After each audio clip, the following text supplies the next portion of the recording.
ನಮಸ್ಕಾರ ಸ್ನೇಹಿತರೆ, KCET ಅಪ್ಡೇಟ್ಗೆ ಸ್ವಾಗತ ಸುಸ್ವಾಗತ. ಗಣಿ ಎಜು ಎಕ್ಸ್ಪ್ಲೋರ್ ಯೂಟ್ಯೂಬ್ ಚಾನಲ್. ಓಕೆ, KCETಗೆ ಸಂಬಂಧಪಟ್ಟಾಗೆ ಇದೀಗ ತಾನೇ ಒಂದು KA ಒಂದು ಅಪ್ಡೇಟ್ ಅನ್ನೋದು ಬಂದಿದೆ.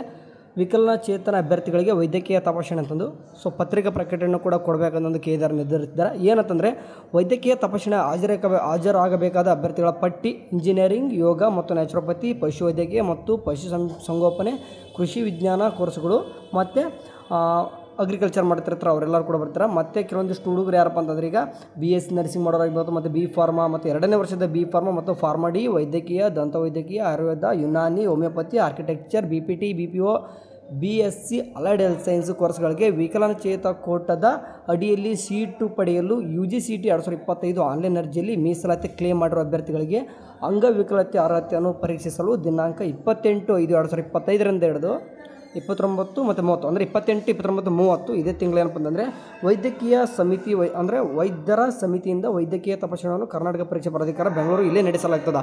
ಯಾರೆಲ್ಲ ಈಗ ಹ್ಯಾಂಡಿಕ್ಯಾಪ್ಡ್ ಅಂತ ಹೇಳ್ಬಿಟ್ಟು ಒಂದು UDID ನಂಬರ್ನ ಅಪ್ಲೋಡ್ ಮಾಡಿಬಿಟ್ಟು ಅಪ್ಲಿಕೇಶನ್ ಹಾಕುವಾಗ ಯಾರೆಲ್ಲ ಹ್ಯಾಂಡಿಕ್ಯಾಪ್ಡ್ ಅಂತಂದು ಹೇಳಿದ್ರು ನೋಡಿ, ಅಂದರೆ ಅಪ್ಲಿಕೇಶನ್ ಹಾಕುವಾಗ ಹಾಕಿದ್ರು, ಅವರೆಲ್ಲರೂ ಕೂಡ ಒನ್ ಟೈಮು ಫಾರ್ಮಾಲಿಟಿಗೋಸ್ಕರ ಹೋಗಲೇಬೇಕು. ಯಾರಪ್ಪ ಅಂತಂದರೆ ಇಷ್ಟು ಎಲ್ಲ ಕೋರ್ಸಸ್ಗಳು ಓಕೆ, ಓನ್ಲಿ ಫಾರ್ KCET ಬರುವಂಥ ಅಷ್ಟೇ ಕೋರ್ಸಸ್ಗಳಲ್ಲ, ಅದನ್ನು ಬಿಟ್ಟು ಕೂಡ ಕೆಲವೊಂದಿಷ್ಟು BPO, BPT ಮತ್ತು AHS ಎಲ್ಲ ಒಂದು ಕೋರ್ಸ್ಗಳು ಕೂಡ ಏನಪ್ಪ ಅಂತಂದರೆ ಎಲ್ಲ ಒಂದು ಸ್ಟೂಡೆಂಟ್ಸ್ ಫಾರ್ ಎಕ್ಸಾಂಪಲ್ ನೀಟ್ಗೆ ಪಾರ್ಟಿಸಿಪೇಟ್ ಮಾಡೋರು ಕೂಡ ಈ ಎಲ್ಲ ಒಂದು ಕೋರ್ಸ್ಗೆ ಸಂಬಂಧಪಟ್ಟ ಸ್ಟೂಡೆಂಟ್ಸ್ ಏನು ಮಾಡ್ಬೇಕಂತಂದರೆ KEಗೆ ಯಾವಾಗ ವಿಸಿಟ್ ಕೊಡಬೇಕು? 28, 29, 30 ಇದೀಗ ತಾನು ಅಪ್ಡೇಟ್ ಬಂದೈತೆ, ನೆನ್ಪಿಟ್ಕೋರಿ.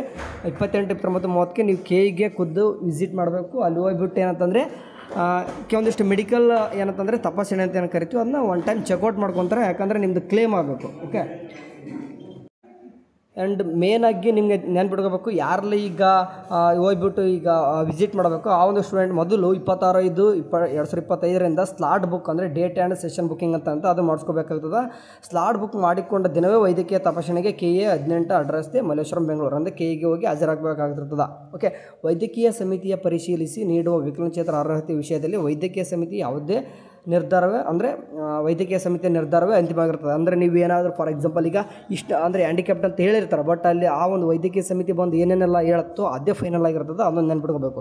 ನೆಕ್ಸ್ಟ್, ವೈದ್ಯಕೀಯ ತಪಾಸಣೆಯಲ್ಲಿ ನಿಯಮಾನುಸಾರ ಅರ್ಹತೆ ಪಡೆಯುವ ಅಭ್ಯರ್ಥಿಗಳು ಮಾತ್ರ ಆಯಾ ಕೋರ್ಸ್ಗಳಿಗೆ ನಿಗದಿಪಡಿಸಲಾದ ವಿಕಲಚೇತ ಕೋಟದ ಅಡಿಯಲ್ಲಿ ಸೀಟು ಪಡೆಯಲು ಪರಿಗಣಿಸಲಾಗ್ತದೆ.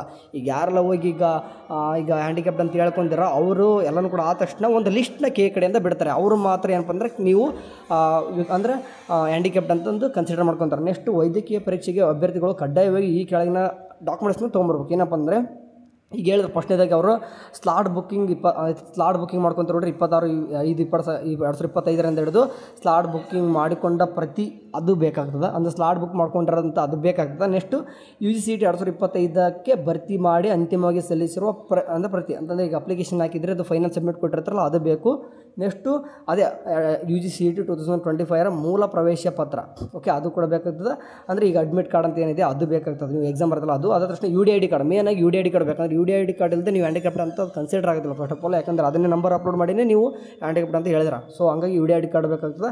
ನೆಕ್ಸ್ಟು ಮಾನ್ಯತೆ ಇರುವ ಅಭ್ಯರ್ಥಿಗಳು ಭಾವಚಿತ್ರಗಳು ಯಾವುದಾದ್ರೂ ಒಂದು ಗುರುತಿನ ಚೀಟಿ ಫಾರ್ ಎಕ್ಸಾಂಪಲ್ ಯಾವ್ದಾರು ಕೊಟ್ಟರೆ ನಿಮ್ಮ ಹತ್ರ ಕಾಮನ್ ಒಂದು ಆಧಾರ್ ಕಾರ್ಡ್ ಅಂತ ಇದಿರ್ತದೆ ಅಂತ ತೊಗೊಂಡೋಗಿ. ನೆಕ್ಸ್ಟು ಕರ್ನಾಟಕ ರಾಜ್ಯದಲ್ಲಿನ ಯಾವುದೇ ಸರ್ಕಾರಿ ಆಸ್ಪತ್ರೆಯಲ್ಲಿ ಸೇವೆ ಸಲ್ಲಿಸುತ್ತಿರುವ ಸಂಬಂಧಪಟ್ಟ ವಿಕಲಚೇತ ಕ್ಷೇತ್ರದಲ್ಲಿ ಸಕ್ಷಮರಾದ ವೈದ್ಯರು ನೀಡಿರುವ ವೈದ್ಯಕೀಯ ಪ್ರಮಾಣ ಪತ್ರ ಅಂತಂದರೆ ನೀವು ಹ್ಯಾಂಡಿಕ್ಯಾಪ್ಟ್ ಅನ್ನೋದಕ್ಕೆ ರೀಸನ್ ಬೇಕಲ್ವ, ಅದಕ್ಕೆ ಅದೊಂದು ಪ್ರಮಾಣ ಪತ್ರ ಅವ್ರಿಗೆ ಬೇಕಾಗ್ತದೆ.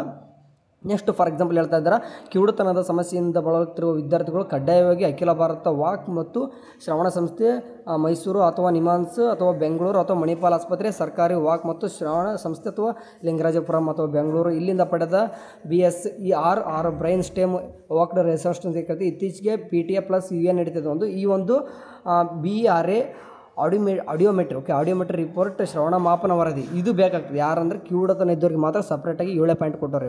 ರಿಮೈನಿಂಗ್ ಸ್ಟೂಡೆಂಟ್ಸ್ ನಿಮ್ಗೆ ಏನೇನು ಬೇಕಂತ ಮೇಲೆ ಮೆನ್ಷನ್ ಮಾಡಿದ್ರು 6 ಪಾಯಿಂಟ್ ಅದು ಓಕೆ. ಅದಾದ ತಕ್ಷಣ ಮೇನಾಗಿ ಒಂದು ನೋಟ್ ನೆನ್ಪಿಡ್ಕೋಬೇಕು, ವೈದ್ಯಕೀಯ ತಪಾಸಣೆ ಕರ್ನಾಟಕ ಪರೀಕ್ಷಾ ಪ್ರಾಧಿಕಾರ 18ನೇ ಅಡ್ರೆಸ್ ಮಲ್ಲೇಶ್ವರಂ ಬೆಂಗಳೂರು, ಸಮಯ ಬೆಳಗ್ಗೆ 10ರಿಂದ ಹಿಡಿದು ಓಕೆ 10ರಿಂದ ಅಂತ ಹೇಳಿದ್ರೆ ಸಾಯಂಕಾಲವರೆಗೂ ಕೂಡ ನಡೀತದೆ.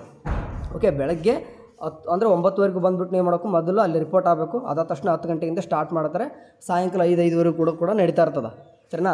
ಇದೊಂದು ಹುಡುಗರು ಯಾಕಂದ್ರೆ ನನಗೆ ಒಂದಿಬ್ಬರು ಕಾಲ್ ಕೂಡ ಮಾಡಿದ್ರು, ಅಣ್ಣ ಮತ್ತು ನಾವು ಹ್ಯಾಂಡಿಕ್ಯಾಪ್ಟ್ ಎಲ್ಲ ನಮ್ದು ಹೆಂಗೆ ಕ್ಲೇಮ್ ಮಾಡ್ಕೊಳ್ಳೋದು ಅಂತ ಕೇಳಿದ್ರಿ.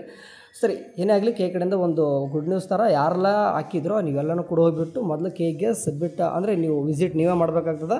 ವಿತ್ ಕೆಲವೊಂದಿಷ್ಟು ಡಾಕ್ಯುಮೆಂಟ್ಸು ಆ್ಯಂಡ್ ಕೆಲವೊಂದಿಷ್ಟು ರೂಲ್ಸ್ ಹೇಳಿದ್ರೆ ಅವ್ನು ಮಾಡಿಬಿಟ್ರೆ ನಿಮ್ಮದು ಕೂಡ ಕ್ಲೇಮ್ ಆಗಿದ್ದು ಒಂದು ಲಿಸ್ಟ್ ಬಿಡುತ್ತೆ. ಅಂದರೆ ಅರ್ಹತಾ ವಿದ್ಯಾರ್ಥಿಗಳ ಪಟ್ಟಿ ಅಂತ ಬರ್ತದೆ, ಅದರಲ್ಲಿ ನಿಮ್ಮದು ಕೂಡ ಇತ್ತಂದರೆ ನೀವು ಕೂಡ ಒಂದು ಅಂದರೆ ಹ್ಯಾಂಡಿಕ್ಯಾಪ್ಡ್ ಲಿಸ್ಟಲ್ಲಿ ನಿಮ್ಮದು ಕೂಡ ಒಂದು ಇರ್ತದೆ. ನಿಮಗೆ ಮುಂದೆ ಸೀಟ್ ತೊಗೊಳಕ್ಕೆ ಅದನ್ನು ಕೂಡ ಹೆಲ್ಪ್ ಆಗುತ್ತೆ. ಓಕೆ, ನಿಮಗೆ ಮೊದಲು ಇಷ್ಟು ರಿಸರ್ವೇಷನ್ ನಿಮಗೋಸ್ಕರ ಕೆಲವೊಂದಿಷ್ಟು ಎಲ್ಲ ಕಾಲೇಜಲ್ಲೂ ಕೂಡ ಇದ್ದೇ ಇರ್ತಾವೆ, ಅದನ್ನೆಲ್ಲರೂ ಕೂಡ ಯೂಸ್ ಮಾಡ್ಕೊರಿ. ಓಕೆ ಸರ್ನಾ, ಏನೇ ಒಂದು ಕಡೆಯಿಂದ ಅಪ್ಡೇಟ್ ಬಂತಂದರೆ ಈ ರೀತಿ ಲೈವ್ ಡೆಮೋ ಮಾಡ್ತಿರ್ತೀವಿ. ನಮ್ಮೊಂದು ವಾಟ್ಸಪ್ ಗ್ರೂಪ್ ಕೂಡ ಜಾಯ್ನ್ ಆಗ್ಬೋದು. Okay, thank you for watching. ಅವನಷ್ಟೇ ಬಾಯ್.